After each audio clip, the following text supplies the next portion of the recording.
consumer protection mechanism to cushion Kenyans from adverse fluctuation in fuel prices. This mechanism is financed by the taxpayer at the pump through the fuel levy fund.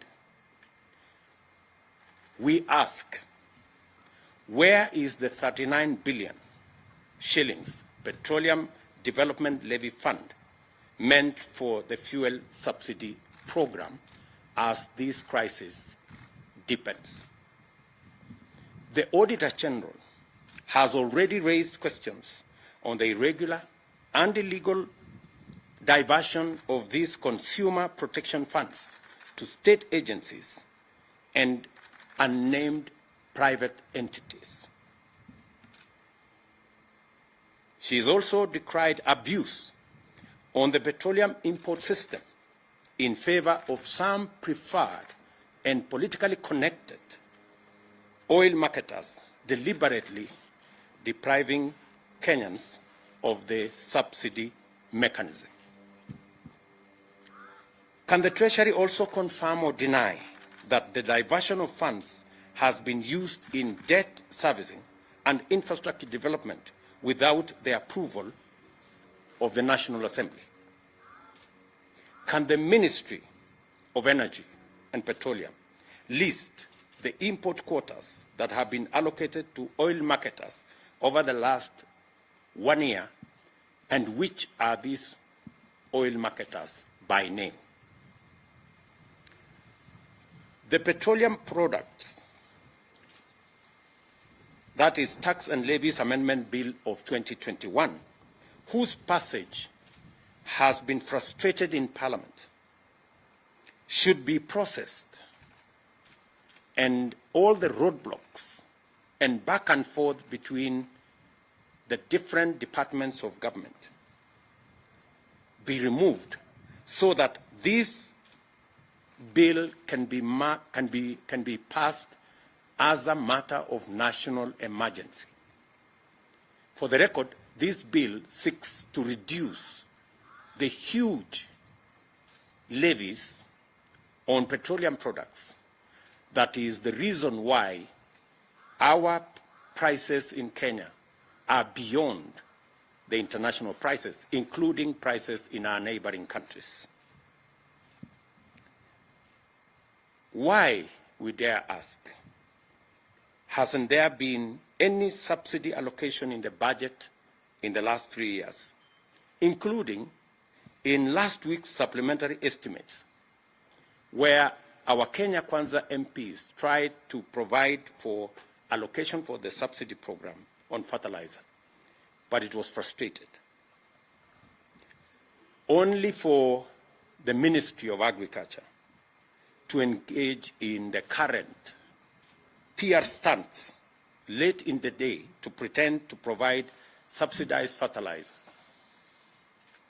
We understand that the ministry is all over the place trying to launch some subsidized fertilizer program. This is not only ridiculous, but absurd. How do you, for example, make a farmer who requires 1,000 bags of fertilizer to queue for 5-6 hours, only for him to be or her to be told that you can only get 10 bags in a very widely publicized launch? I mean, if you're going to give 10 bags of fertilizer, please avoid the unnecessary launch. The high fuel prices are unprecedented and are not due to ordinary market responses to global crude oil price dynamics. Our problem is cruder and more local. This is the result of collusion between monopolistic cartels and economic saboteurs on one hand, and oblivious, reckless, insensitive, and incompetent public officials on the other. Insatiable greed and corruption is driving us over the cliff.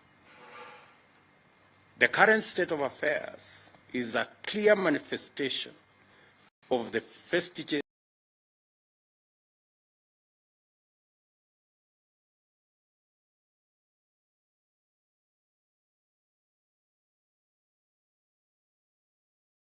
of the conflict of interest and state capture that is now pervasive in all sectors of our economy.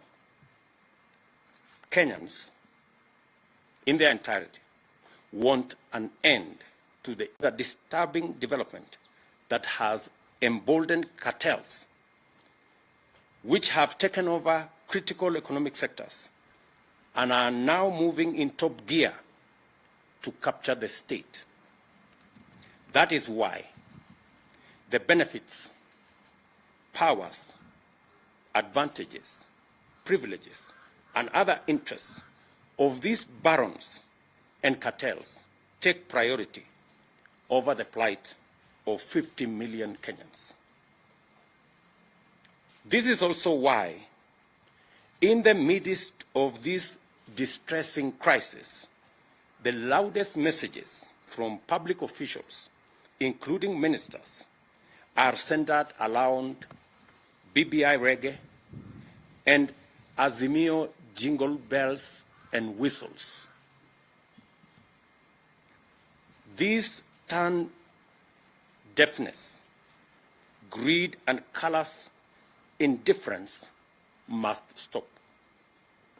We therefore call on the National Treasury to account for all diversions of funds out of Petroleum Development Fund and to restore the fuel subsidy mechanism without delay. The Treasury must rise to its constitutional accountability and live up to the Public Finance Management Act. Failure to do the right thing will convert the National Treasury into a cog in state capture and corruption that will destroy our country. We demand that public officials responsible listen to the agonized cries of millions of suffering Kenyans and abandon their exclusive and destructive subservience to cartels and barons of state capture and do something about the rapidly deepening economic crisis. This is a statement by Kenya Kwanza. I will take one or two questions just to clarify the statement that we have made.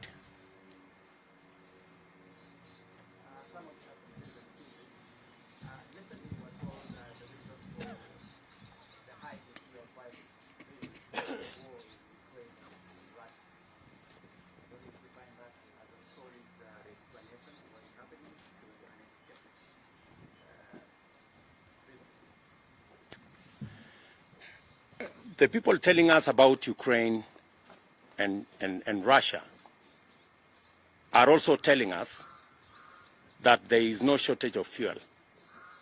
They are also trying to blame oil marketers.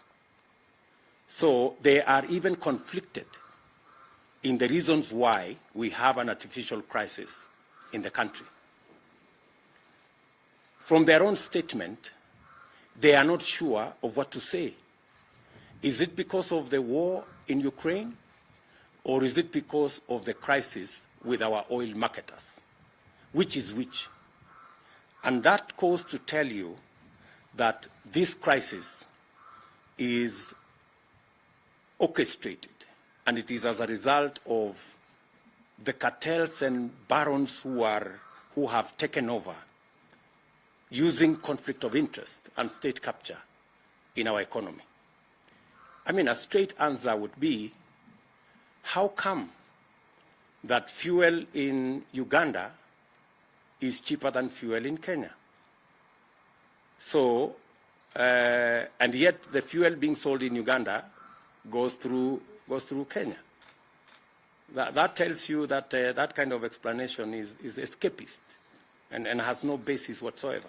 We should address ourselves to the crisis that is there in the country and the monopolies that have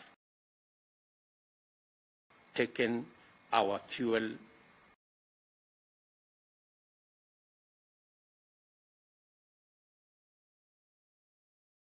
and economic sector captive. Yes, my friend.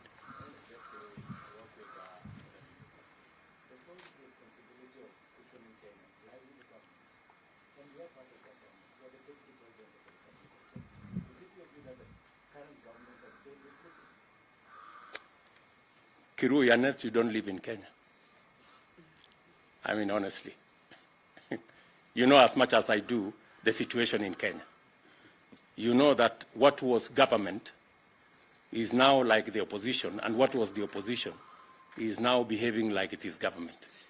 It is that confusion that has visited on the people of Kenya an accountability problem, because there are no more clear lines between the people in the opposition and the people in government, because greedy people who are supposed to be discharging their responsibility on the other side of government, because of greed, decided to come and become cartels and barons in government. So the responsibility we are discharging here is because we believe in the citizenship of our republic.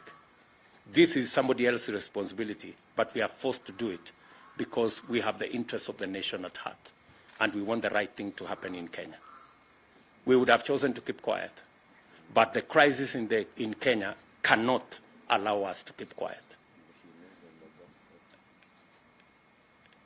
Yes. So the President has signed a supplementary appropriation bill out of which 34.4 billion to be released to oil markets.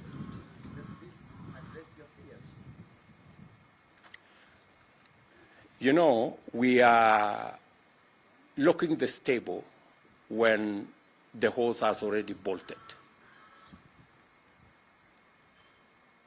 We will see what will happen, because this should have been addressed before we got ourselves into the crisis that we are currently in, before the long queues and before the suffering that the country is going through. As a result of the fuel crisis, we have serious price fluctuations in all basic food items, because to a great extent they are dependent on the prices of fuel. So as we go around this, just you may want to know that that supplementary estimate was brought just last week. You know, the fuel crisis has been long in coming, and you actually don't need the supplementary estimate to be able to deal with this. There was already money in the Petroleum Development Fund. Where did that money go? As I have told you, the Auditor General has raised queries of the diversion of that money into illegally and unconstitutionally and irregularly into areas that shouldn't have been the function of money meant for fuel subsidy. So the question still begs, what happened to the Petroleum Development Levy Fund? Why was the money diverted in the first place? Why was it diverted to state agencies? Why was it diverted to private entities? By the time the Auditor General is raising questions, it tells you there are millions of questions on matters to do with conflict of interest, corruption, and possibly what we have always said, state capture. Are we done? Good. Thank you very much.